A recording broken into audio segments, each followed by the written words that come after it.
محمد وعلى أهل بيته الطيبين الطاهرين.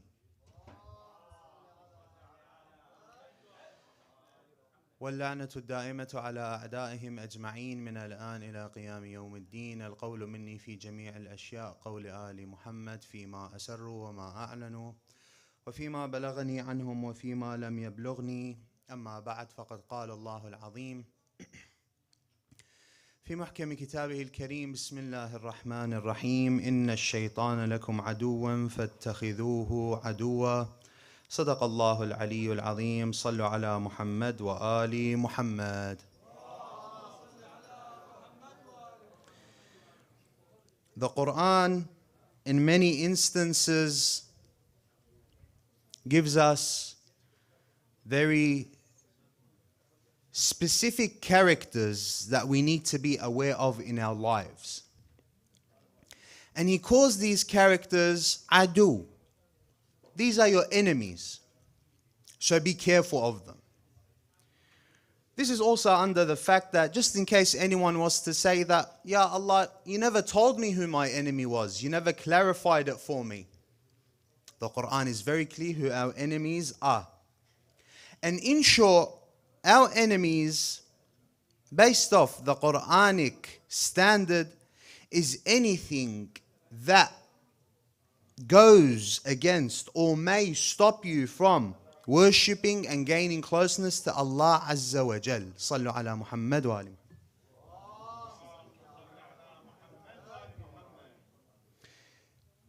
So anything that distances you from Allah Azza wa Jal is your enemy. One of these entities that distance you from Allah, if not one of the main entities, is what? The shaitan. Hence why Allah in more than one verse tells the humans that the shaitan is your enemy. That shaitan aduun mubin. Allah, when He wants to describe the shaitan, He says, he is a very clear enemy of yours. He is a very clear enemy. He isn't an enemy that is hidden or that you don't see its effects. He is very clear. But you have to be what? Aware. You have to open your eyes to the effects of shaitan. So the Quran here says that indeed shaitan is an enemy to you, so take him as an enemy. إن الشيطان لكم عدو فاتخذوه عدوا. He is already your enemy. But when Allah tells you فاتخذوه عدوا, that means you are not taking him as an enemy. You have an enemy and you're not even aware that this enemy exists. And you're not even aware that this enemy has its claws dug deep into your everyday life and you don't even know. So Allah tells you to wake up from فَاتَّخِذُوهُ عَدُوًا. A lot of us, we live our lives, we don't notice the effects that shaitan has on us. You don't notice its effects. So from that perspective, we want to look at this enemy of ours. It is very obvious that an enemy, when someone has an enemy, the very logical thing is what? You have to fight this enemy. Or at the very least, you have to understand how this enemy works. You have an enemy that's actively trying to destroy you. What are you going to do? You are going to pretend like that enemy doesn't exist? That won't change anything. That won't change anything. That enemy will destroy you and you don't notice. But in reality, when you have an enemy, you recognize that enemy. You understand how this enemy operates. And subhanallah, when we read the Quran, when we look at the narrations of Ahlul Bayt and notice how Iblis works, you become more aware of it in your everyday life. It is as if you begin to see the triggers of the shaitan in your everyday life. You're sitting there with your family, out of nowhere you become angry. Out of nowhere, you're angry. You start screaming, you start yelling, you start causing a problem, causing a scene. Everyone looks at you, they're surprised. This isn't like you. Why are you like this? Why all of a sudden did you just explode out of nowhere? You start to notice the effects. So let's look at a very general, broad sense of the effects of shaitan. And once we are aware of these effects and these strategies that shaitan implements against us, we notice it in our everyday life, and by noticing it, we can fight it, inshallah. So, we'll start after a salawat ala Muhammad wa ali Muhammad.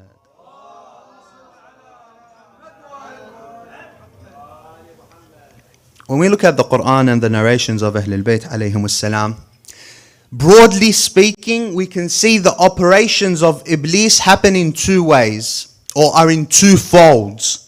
The first one is that he will corrupt your belief. First, he works on your aqeedah, as in your belief in something, before the action happens. So, I'll give you some examples. He wants you to do a certain thing that's haram. He doesn't tell you straight away to go and do this haram thing. No. He will start off by what? Making you question it. He will start off by making you question it, like, is this really a bad thing? Is this thing really that bad? Is it even haram? These are the very first steps of Iblis. Is this thing even haram? Then he starts to use another set where he will say that maybe this is good for me. Maybe this is good, I don't know. Another step would be that if that person hears a narration or a riwayah about something is haram, because these effects are taking place and he's not noticing, what's he going to start saying? Maybe that narration's weak, we don't know. Maybe it's a riwayah da'ifa, perhaps. He doesn't know that Iblis right now is working him like a puppet. He wants to dig that belief, break it down, because as soon as the belief is broken down, that's it. For you, it no longer becomes a sin. You go and you do that sin, and in your mind, you didn't do anything wrong. And that's why you see a lot of people who are very frequent in certain sins, they are really not aware that that thing that they're doing is wrong. This is in everyday sins and even some major sins.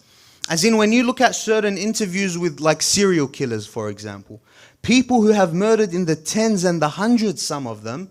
Some interviews are genuinely eerie just to listen to that person's perspective.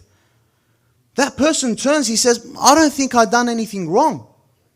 I felt like these people, I heard one of them in one of our classes in university, they were saying that we felt like these people were trapped in their body form, so we decided to free them. We killed them, so we decided to free them. See, when Iblis makes you so persistent on a type of sin, after a while it no longer looks like it's wrong. It's no longer wrong. So this is the first step. The first step is breaking down the belief that what you're doing is wrong. He wants that whole mindset to change. Then he can start working on the actions. After that, after he breaks down the belief, what does he do after that? After that, he grows the desire for the sin inside you. He grows this desire inside you, and what? And weakens your will to fight back. So not only does he grow the desire, he will weaken anything that may what? That may go against him and what he wants to control inside of you. That's what he ensures happens. These desires, you may have or you may not have, but he will make sure he grows it. And anything that is in your will to work against it, he will make sure that you have none of these tools. If you're not aware, it will happen to you. And by the end of it, you will notice yourself that I am in such total and deep control of the shaitan, and I have not even noticed. And that's the main thing that he wants to work on. That's the main thing he wants to work on. He will weaken your desire to do good. For example, the Quran says, Bismillah ar-Rahman ar-Rahim, Ash-shaytanu ya'idukum al-faqr wa ya'murukum bil-fahsha. That shaitan promises you poverty and commands you to immorality. Anything that's wrong. Ya'idukum al-faqr. What's this? He promises you poverty. What does it mean by Iblis, Shaitan promises you poverty? From what is understood from this verse, promises you poverty is in relation to when you want to give charity. So let's say you want to give charity, you want to give sadaqah. You see a poor person, you want to give to that poor person. You want to give your zakat, whatever it may be. Your khumus, ahsan. So when you want to do that, what happens with shaitan? Ya'idukum al-faqr. He starts promising you, he starts warning you. He'll tell you you'll lose your money. Your money will go. You won't have any more money left. If you keep giving to the poor, you keep giving charity, you keep giving, you're going to lose your money. يَعِدُكُمُ الْفَقْرِ. He will grow this desire to ensure that you never give money again. See, this is the step. He will grow this desire inside of you, and if you don't fight it back, he will take control. At the end of the day, he will take control. One of the ways that he grows these desires inside of you is what? Is false promises. Promises which are not real. He will promise you. As in, what did he promise Adam? When he wanted Adam to eat from that particular food that was prohibited. Or that Allah told Adam, if you eat this, the result will be that you will come down onto earth. What did Iblis tell Adam? He told him that this fruit, or whatever it is that you have, that you do not want to eat, will give you eternal life. It will make you one of the angels. See, that false promise. And then what did he do? He swore by Allah. He swore by Allah to Adam. That's why some narrations, they talk about it. They say one of the reasons that Adam even accepted what Iblis was saying is because he swore by Allah. And Adam had never met anyone before who would swear by Allah and it was a lie. It had never happened before with Adam. So Iblis swore to him by Allah, gave him a false promise, and it led to what it led. These false promises we see all around us. What does it say? Bismillah ar-Rahman ar-Rahim. يَعِدُهُمْ وَيُمَنِّيهِمْ وَمَا يَعِدُهُمُ الشَّيْطَانُ إِلَّا غُرُورًا. He makes promises to them and he fills them with false hopes. And shaitan's promises to them are nothing but delusion. That's the whole idea of shaitan. He'll promise you. He'll give you what you want to hear. He will attach these beautiful hopes and dreams in the dunya for you. He will attach all of these vivid outcomes of beauty with the sin. And when you commit the sin, you'll find out there was no beauty behind it. That's why a lot of people, when they're in their beginning stages of a particular sin, whatever it may be, they always have this almost destructive sense of guilt. But like I said, after a while, it becomes normal to them because they no longer have that pure heart that tells them that what you've done was wrong. That's it, shaitan has taken over. But in the beginning, they have immense guilt. Why? Before the sin, it seemed like such a good idea, such a beautiful thing to do. But after the sin, it was such, you look back at it and you feel such guilt. Why? Because before the sin, you fell into the promise of shaitan. يَعِدُهُمْ يُمَنِّيهِمْ. See, there's this reality that we notice in this dunya, that Muslim, non-Muslim, whatever they are, kafir, atheist, whatever they are, they notice it too. Whenever you start having these hopes in the dunya, I'm talking about just in the dunya, it never works out. If you attach your happiness to the dunya, it never works out. What do I mean? As in, you have a particular goal, dunya. Hope in the dunya, if I get a stable job, I'll be happy. He gets a stable job.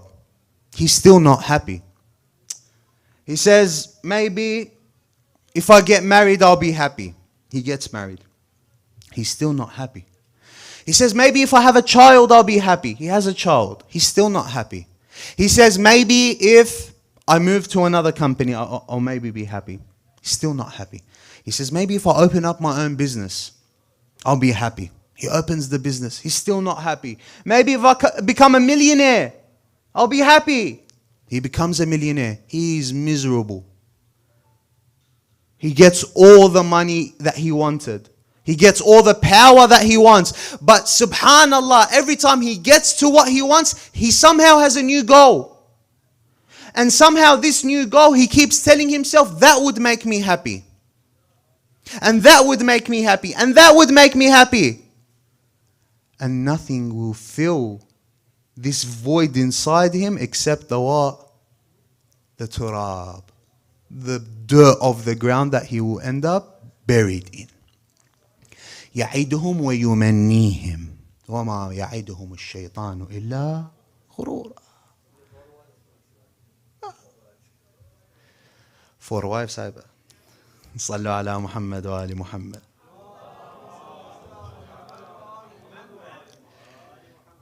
تشيبني قبل مشيبي. The idea. So shaitan ensures that you have this hope only in the dunya.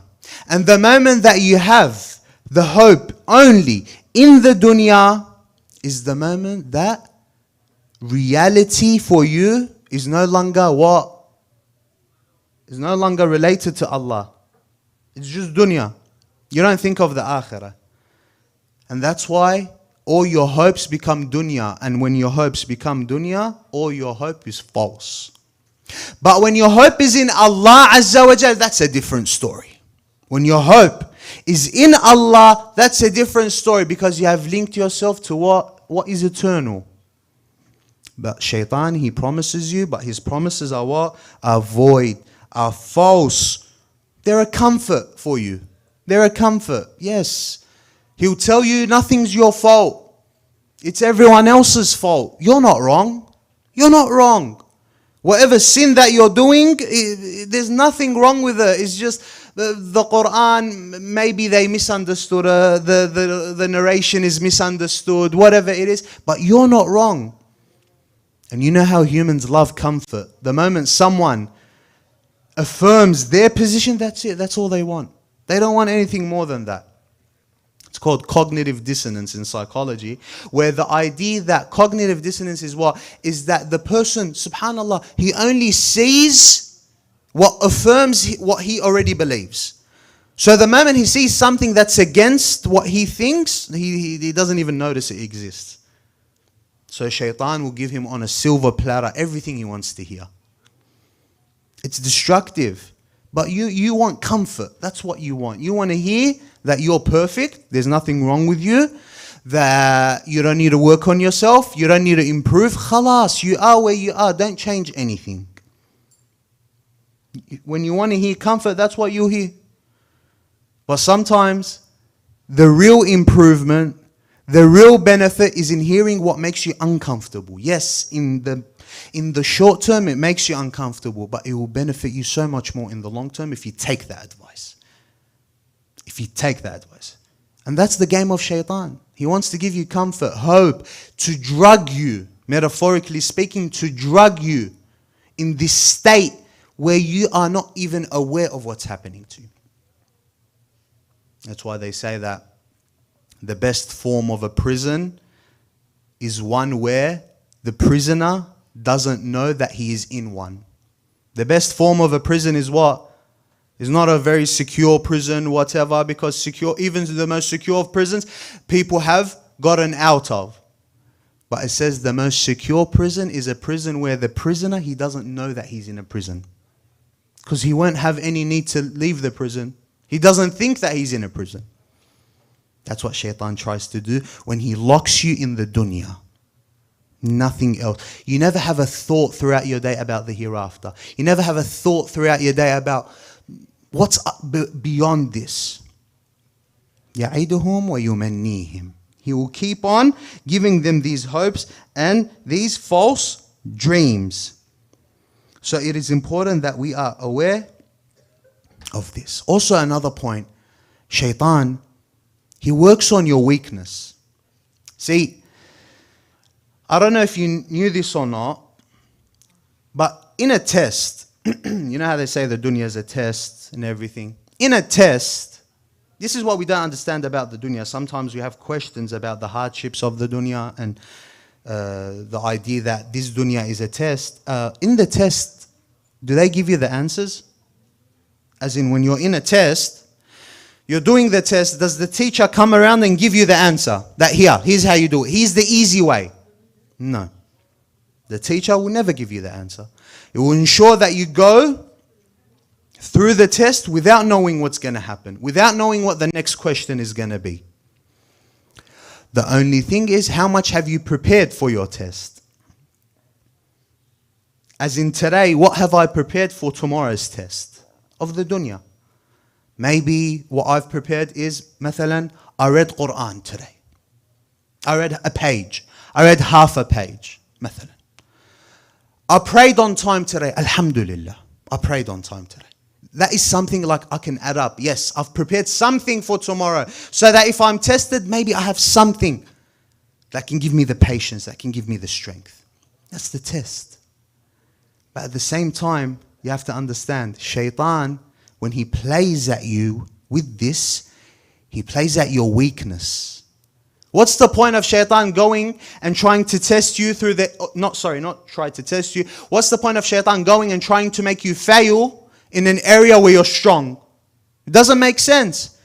Your enemy will hit your weakness. Where's your weakness? That's where Iblis will hit you. Why would he hit you in your strong points? It won't make sense. Any enemy, where whoever that enemy may be, militarily or politically, whatever they do nowadays, it's the weak point that they try to target. And the moment they target that weak point, if you haven't worked on it, that's it. That's where you fall. That is where you fall. And if you're not aware, you fall towards that. See, Yaqub was aware of this. Yaqub, the father of Yusuf, was aware of this. How do we notice this? Yusuf, when he tells Yaqub that, Ya abati, inni ra'aytu ahada ashara kawkaban wash-shamsu wal-qamar ra'aytahum li sajidin. That, oh my father, I saw this dream, and in this dream I saw 11 stars and planets, and the sun and the moon prostrating to me. Yaqub knew what this was, but at the same time he thought 10 steps ahead. He thought that there is a weakness amongst the brothers of Yusuf, and it's what? It's envy. That I know if my son, if he goes and he tells them the dream that he had, they will try and kill him.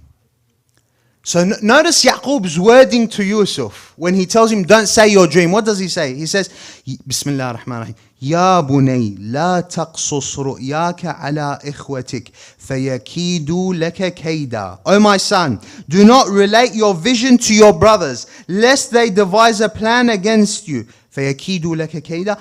Inna ash-shaytana lil-insani aduwwun mubin. Indeed, shaitan is to a man a clear enemy. Ask you a question. Yaqub is saying, your brothers might kill you. What does shaitan have to do in the whole equation? Yusuf is telling him about the dream. Yaqub is telling Yusuf, don't tell your brothers your dream because they might try and kill you. They might get envious. But then right after that, Yaqub says what? Inna ash-shaytana lil-insani aduwwun mubin. What does that have to do with that? You have to understand, Yaqub is a prophet of Allah. He knows how Iblis works. The reason why he said that Iblis is an enemy or Shaitan is an enemy, because he knows that Iblis will work on the weakness of the brothers of Yusuf. He knows that because his other sons, their weakness is envy, he knows Iblis will go at that exact weakness. That's where Iblis goes towards. And even Yusuf later on understood it. And he knew this equation. Because what does he say in part of his speech? He says, Yusuf, he says it. He says, مِن بَعْدِ أَن نَزَغَ الشَّيْطَانُ بَيْنِي وَبَيْنَ إِخْوَتِي. He says, after Shaitan had stirred up discord between me and my brothers. How did shaitan stir up the discord? Because shaitan worked on the weakness of the brothers of Yusuf. That's how shaitan works. So you right now think about it. What's my weakness? My weakness is I get angry very easily. I'm perfect. Everything is good. But the moment I get angry, nothing can stand in front of me. Nothing. No religion, no deen, no halal haram. Nothing stands in my way. That's a weakness. So now you have to what? You have to be aware of this weakness. Because when you are not aware, shaitan will keep targeting you at that weakness. I have a weakness. Whatever that is, be aware of it. Be aware of it, because you will be surprised how much you will notice that Iblis targets you through that weakness. And those are the weaknesses that we have to be aware of. Because Iblis, he works on other people very differently to the way he works on me and you. Or the way that he worked on the people during the time of the Prophet is very different to the way that he would work on people during our time. It is a very different, and that is why he is such a dangerous enemy, because of this dynamic nature and the fact that Sallallahu ala Muhammad wa ali Muhammad.